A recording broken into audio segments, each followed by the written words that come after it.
दूसरी सती ने आयुर्वेदा के ऊपर चरक संहिता नाम का एक ग्रंथ लिखा था।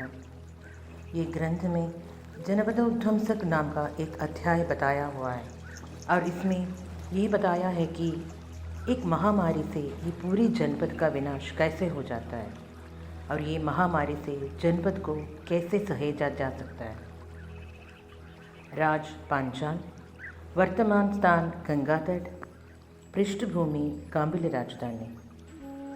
विचित्र समस्याओं का समाधान ढूंढते हुए सूर्यास्तमन का आनंद ले रहा है गुरु आत्रेय और शिष्य अग्निवेश। आत्रेय महर्षि एक पल के लिए थम गए और फिर अपनी गति में लौट आए।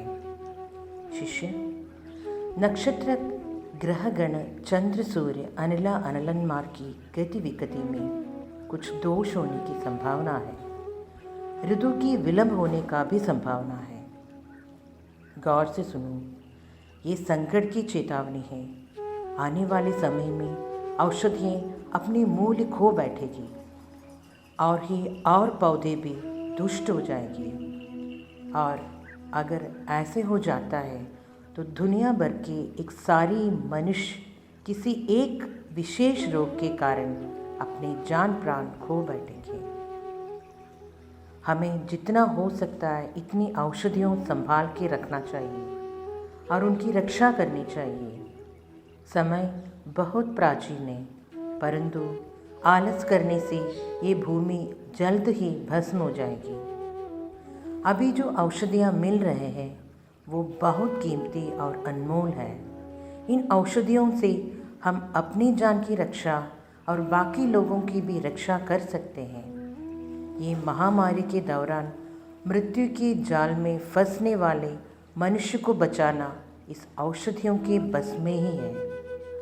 ज़रूर गुरु, हम ऐसे करेंगे, अग्निवेश ने कहा।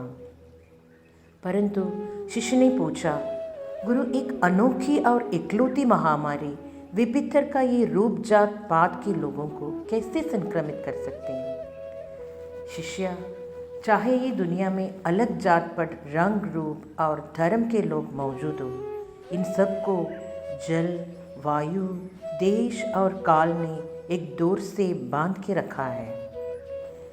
इधर देश एक इलाका ही नहीं, यहाँ सारी भूमि ही देश कहते हैं। जहाँ ये चारों दुष्ट हो जाते हैं वहाँ इंसान की बल बुद्धि निकम्मी साबित हो जाती है। किसी बहुत ही महत्वपूर्ण औषधि से ही हम इससे बच सकते हैं। अगर दूषित होने हैं तो पानी वायु से भी, देश पानी से भी, काल देश से भी ज़्यादा विनाशकारी होता है। इनका समाधान देखते हुए हमें किसी बहुत ही अमूल्य औषधि की खोज करनी पड़ेगी। शिष्य अग्निवेश ने आगे से पूछा, इससे बचने के लिए क्या समाधान हो सकता है? दूर आसमान की तरफ देखते हुए गुरु ने याद किया, हमारे शरीर की सारी धातुओं को निर्मल करने के लिए पंचकर्मा चिकित्सा का उपयोग ले सकते हैं। विधि के अनुसार रसायन चिकित्सा, सत्यम भूत दया दानम, देवताओं की पूजा, सदाचार निष्ठान, दूसरों से दूर रहना, ये भी स्वीकार है। बस यूं ही नहीं, सुरक्षित स्थानों की तरफ जा बढ़ना, विविध बीमारियों और लोगों के ऊपर पूरी जानकारी रखना, ज्ञानी लोगों के साथ ज़्यादा समय बिताना, धार्मिक कथा सुनना और उनका पालन करना, ये भी सबको करनी है।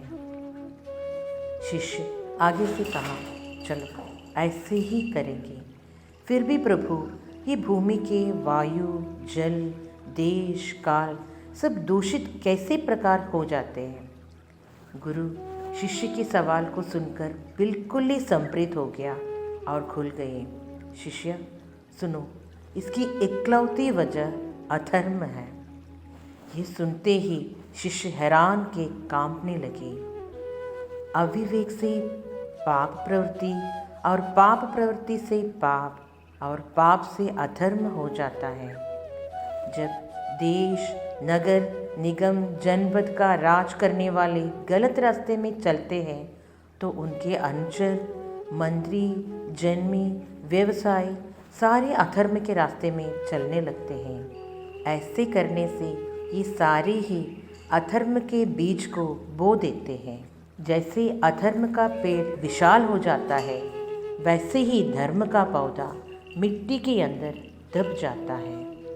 इसी तरह धर्म का सर्वनाश हो जाता है। इस दौरान भूमि से देवताएं पलायन कर जाते हैं, ऋतुचक्र बदलने लग जाते हैं, तूफान जाग उठता है, मिट्टी में जहर घुल जाता है, शवदाल बंजर हो जाता है। इस वजह से औषधि विरोधी बन जाता है। ऐसे होने पर स्पर्श में, जल में, वायु में, भूमि में, सब में जहर मिल जाता है और मनुष्य मौत के कुएं में जा बसते हैं।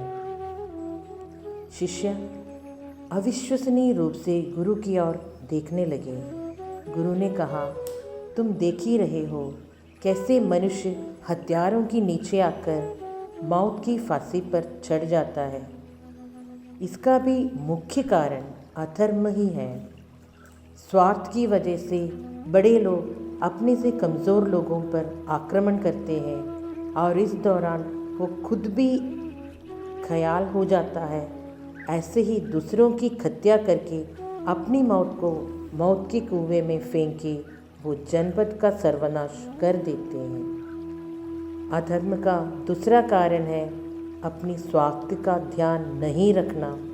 वातावरण में मौजूद कीटाणु और जानवरों द्वारा फैले वाले कीटाणु, ये सारे भी अधर्म का कारण बन सकता है। महर्षि आत्रेय अपना ज्ञान बनाते ही रहे और अग्निवेश ध्यान से सुनते रहे। ये दोनों भूतकाल में भस्म हो चुके ऐसी जनपद के बारे में अपने विचार बढ़ाते रहे और चलते रहे।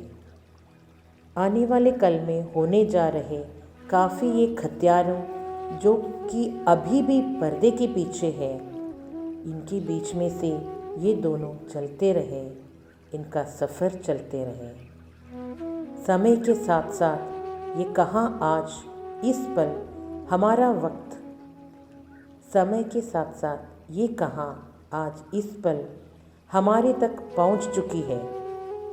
इस वक्त देश पांचाल नहीं है, पृष्ठभूमि में काम्बिल राजधानी भी नहीं है, वर्तमान स्तन गंगा तट भी नहीं है, पर देश काल के ऊपर ही ऊपर, इस दुनिया के ऊपर कहीं न कहीं आत्रेय का साया अभी भी मंडरा रहा है और बड़े ही रुचि के साथ अग्निवेश हमें देख रहे हैं इस महामारी का सामना करते हुए।